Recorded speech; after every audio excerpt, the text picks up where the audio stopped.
আসসালামু আলাইকুম। স্বপ্নকথা প্যারিস চ্যানেলে সবাইকে স্বাগতম। আজকে নিয়ে আসলাম আরেকটি সহজ রেসিপি, ভর্তা। ভর্তা মানেই বাঙালি, আর বাঙালি মানেই ভর্তা। আর ভর্তার কথা শুনলেই জিভে জল চলে আসে। তো আজকের ভর্তা হচ্ছে ব্রকলি ভর্তা। তো প্রথমেই আমি ব্রকলিটা কেটে নিব। কেটে ফুলকপির মতন ডাটা থেকে যেরকম আমরা ছুলে নিই, এরকম ছুলে নিয়ে ছোট ছোট করে কেটে নিব। কেটে আমি ডিরেক্ট পানির মধ্যে দিয়ে দিচ্ছি। এতে কোনো পোকামাকড় থাকলে সেটা বের হয়ে যাবে।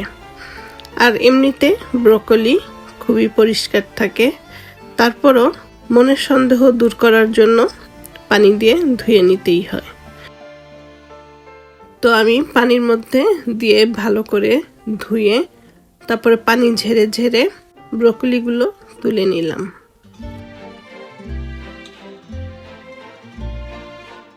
একটি হাঁড়িতে পানি বসিয়ে দিয়েছিলাম, পানিটা গরম হয়ে বলক এসেছে। তো এর উপরে আমি একটি চালনির মতন বসিয়ে দিলাম আর ব্রকলি দিয়ে দিলাম। ব্রকলিটা আমি ভাপে সিদ্ধ করব, কোনো পানিতে নয়। আর সাথে দিয়ে দিলাম একটি মরিচ। তো ঢেকে দিলাম সিদ্ধ হওয়ার জন্য।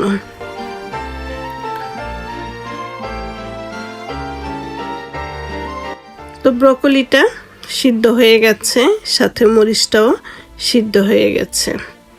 অন্য একটি পাত্রে ব্রকলিগুলো তুলে নিব।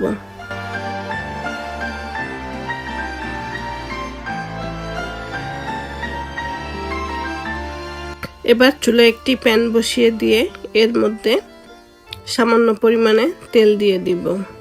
এই তেলের মধ্যে দিয়ে দিলাম 4 কোয়া রসুনের টুকরো। রসুনের টুকরোটা তেলের মধ্যে একটু ভেজে নিব।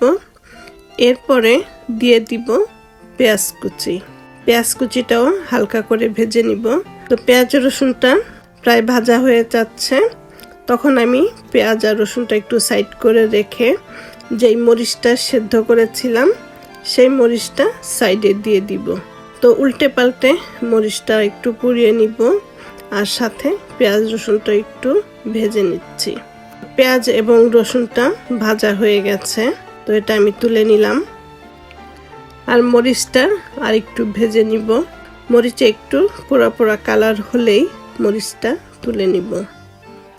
এরপরে একটি প্লেটে মরিচ এবং পেঁয়াজ রসুন ভাজাটা নিয়ে নিলাম। স্বাদ মতন লবণ দিয়ে দিব। শুকনো মরিচ ভাজা আমার আগেই ছিল, ওখান থেকে আমি একটি মরিচ দিয়ে দিলাম। মরিচটা দিয়ে মরিচটা আগে আমি গুঁড়ো করে নিব। এখানে এই ভর্তার মধ্যে শুধু শুকনো মরিচ দিয়েই ভর্তা করে নিতে পারেন, আর পেঁয়াজটা না ভেজেও করতে পারেন, কাঁচা পেঁয়াজও দিয়ে করতে পারেন। তবে পেঁয়াজটা একটু ভেজে নিলে ভর্তার টেস্টটা অনেক বেশি হয়। মরিচটা ভেঙে গুঁড়ো করে নিয়ে সাথে পেঁয়াজ রসুনও আমি ভালো করে মেখে নিলাম। এরপরে সেদ্ধ করা ব্রকলি দিয়ে দিব।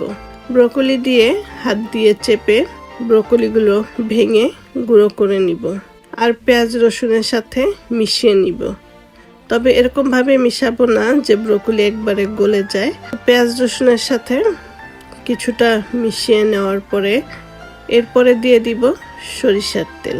সরিষার তেল দিয়ে আবারও একটু মেখে নিব, আর হয়ে গেল ব্রকলি ভর্তা। খুব সহজেই তৈরি করে ফেলতে পারেন মজাদার একটি ভর্তা। তো আশা করি রেসিপিটা ভালো লেগেছে, আর ভালো লাগলে অবশ্যই স্বপ্নকথা প্যারিস চ্যানেলের সাথে থাকবেন।